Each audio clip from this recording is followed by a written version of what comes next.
Good morning.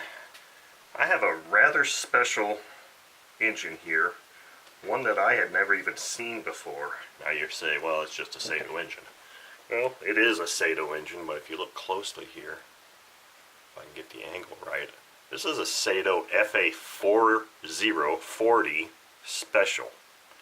I never really even knew they made Saito 40 specials, and I've been playing with Saito engines since about 1989, and I don't ever recall ever seeing this. Now I've got a 45 special, and that's well known. I came across this engine on Monday. It was on an auction, or not an auction, it was a buy it now type of arrangement, and there was only 3 hours left, and I was at work, and I was like, oh crap, you know.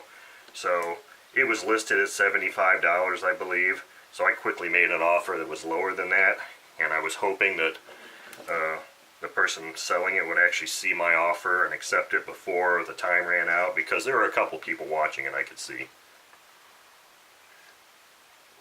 Well, lucky for me, the offer was seen and accepted, so I got this for even less than the asking price. Now the ad specifically said, this is a Saito special, 40 special engine, a good running engine, a sought-after runner, a rare sought-after runner. So it said a good running engine, that's all it said.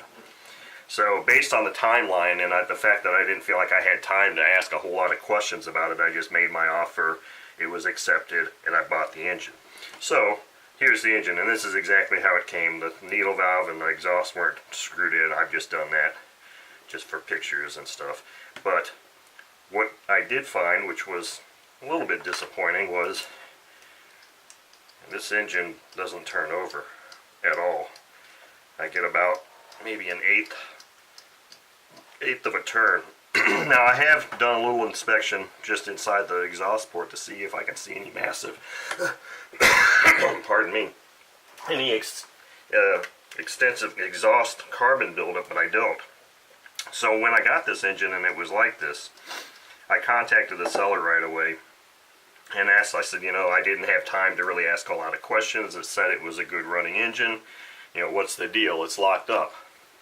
Well, the response I got was, well, it was free when I shipped it. It was free to turn over when I shipped it, and I know for a fact that's not the truth, because there's no way an engine gets locked up like this over a 3-day shipment across from South Carolina to Florida. So now I'm suspecting, you know, the seller yet again, and that's kind of what I do with these inside looks at these engines. Is I take chances, I take some risks, I buy these engines, usually in an unknown state, and sometimes you like to think you can believe what's being told to you in the ads, but I've also found in several different videos that you can't, and that's why I do this, so I can try to uncover the truth of the matter about the engine. So that's what I'm going to do here. I'm going to just start disassembling this. So anyway, the owner in writing has agreed to refund me some additional money for this engine, and he also said call me and let's talk. So I called twice yesterday, left voicemails twice, never got a response. I did get a response saying that he would refund me some of the money, and I'm still waiting for that to happen. So I'm going to hold off submitting my trader feedback until I see the part of my refund is pending. So, because I have no idea how much money I'm going to need to spend to get this engine running now, hopefully just a set of bearings, but since it's an FA-40 engine, excuse me, if there's something wrong with the ring, piston, or connecting rod, I could be hosed, because you know, they haven't made these engines in many years. So, you know, I'm probably not going to have any luck finding those parts. Like I said, what I do sometimes is a risk, but it's a risk I take.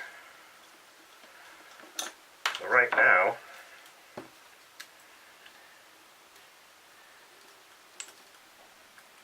valves have good movement. I know I've disengaged my push rods there, but that's okay. This is going to be a complete teardown now. So these seem to have good movement there. Let's get this carb off.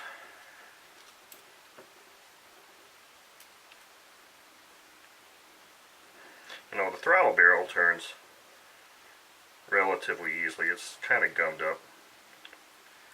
we'll clean all this up.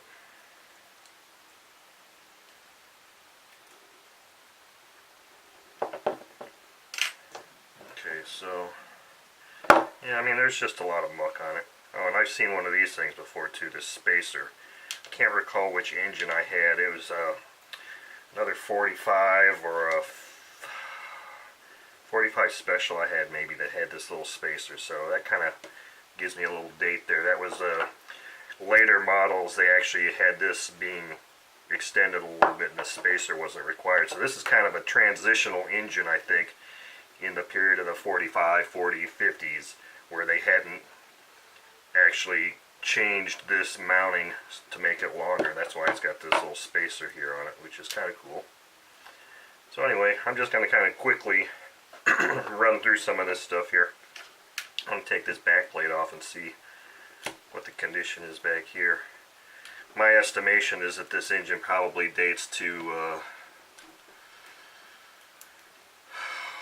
late, maybe early mid 80s. Some garbage in these screw holes. So I think this is according to Saito manufacturing website I found, I think this dates to like 88 maybe, but I could be wrong in that. I can't remember exactly right now. Either way, it's an 80s vintage engine. This engine was never made in the 90s. Some still may have been sold in the 90s because they were just on hand, but like I said, this thing is so rare. That's why I really jumped all over it, because you just don't see many Saito 40 specials. And I think the thing about, they say special, that makes it a special, was in a cam gear swap experiment I did several months ago with a 40 or a 45 and a 56 50 engine. I think it's just the timing gear. The cam gear is just a little bit hotter. I'm probably going to have to go out. I didn't come prepared with my my heat gun, so I'm probably, oh, there we go. Just give that a little nudge there. And, oh gosh, oh my. Whew. That's pretty gross looking in there. It's quite nasty.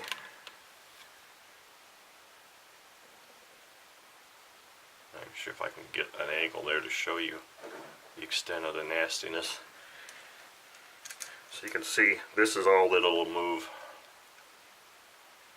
And that Saito 120S that I just purchased a few weeks back was basically in the same condition. I don't even think I could get it to move through any more than that. So I can do a couple of things here, and this gasket is destroyed, which doesn't surprise me. That's okay. I think I've got more gaskets. So I can do one of two things here. I can either just go throw oil in this thing and start heating it up and rotate it through, but this engine is going to be a complete teardown anyway because it's dirty. It really needs to be cleaned up. So I'm just going to continue with disassembling it at this point.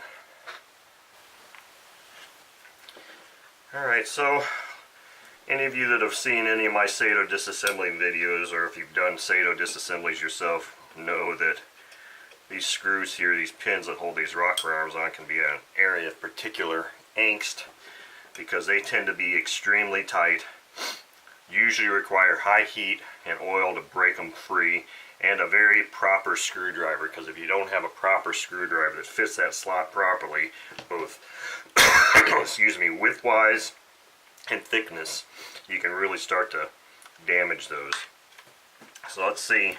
This is one of these Carnegie screwdrivers that a subscriber of mine, an awesome guy, had mailed to me.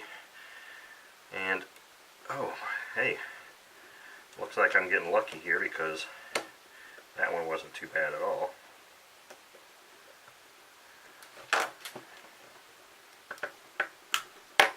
And that one's out. Yay!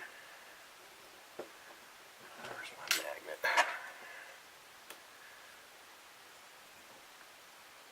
Okay. Let's see how lucky we are with this one.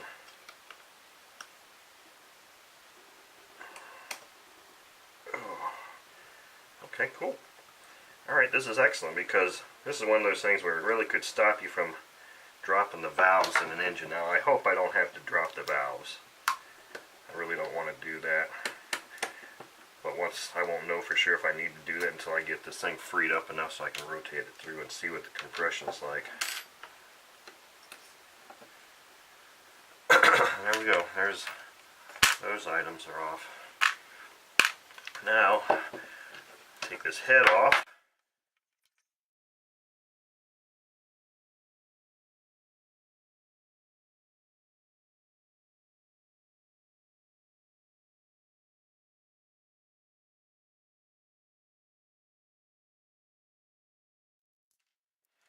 Alright, so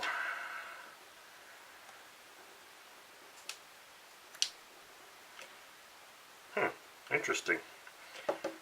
This is a good thing. The ring is completely free. It's not, I don't know, it's going to be maybe kind of hard to see here. It's not compressed in the sleeve, or the piston groove, I'm sorry. So that's a very good thing. It means the ring is not broken. It's free to move, and by looking at the top of this piston,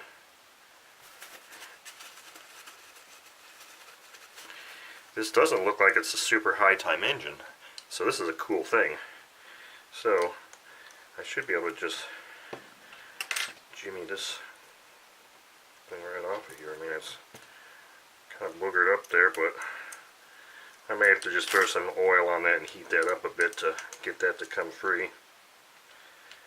If I look inside here, yeah, I can see inside here. I don't think you're going to be able to see inside here through the camera or not, but maybe I can do something like this. Yeah, see, it looks really nice in there. Those valves look nice and clean. So this engine, even though it's a little bit dirty externally, it looks like it's in pretty decent shape. These rubber boots still feel pliable. Let's see if I can. Now, if you noticed, I haven't put a drop of oil anywhere on this, which I probably need to do anyway. I need to start put a little oil on that thing and back in here, because I am going to need to heat this up to get that stuff off. But I guess I can go ahead and just pull my timing gear here now, timing housing cover. I'm pretty sure this gasket, usually these gaskets on this are pretty robust, but seeing as that back one just disintegrated when I took the back plate off, I'm not having high hopes for this one. I think I've got another one of these on hand too. If not gaskets, that are pretty inexpensive, and this is pretty much a universal size part on the 40, 45, 50, 56 engine. So I shouldn't have an issue finding gasket set.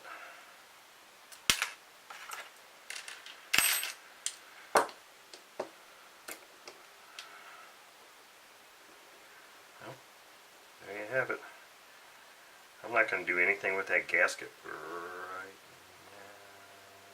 now. I lied, I am pulling it off. Doesn't look like I broke it. I might reuse that.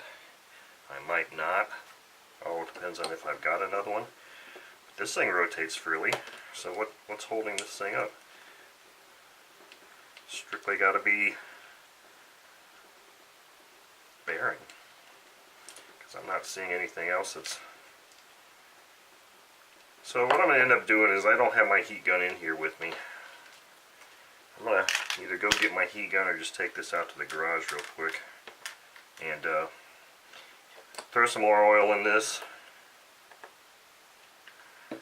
Start throwing some heat at it. I just need to get this piston off here first, or a connecting rod off this crankshaft, and then I can use my little battery terminal puller and get that drive washer off, and we can get the crankshaft out, get the bearings out, get bearings on order if I don't have any on hand, and then we can finish this up.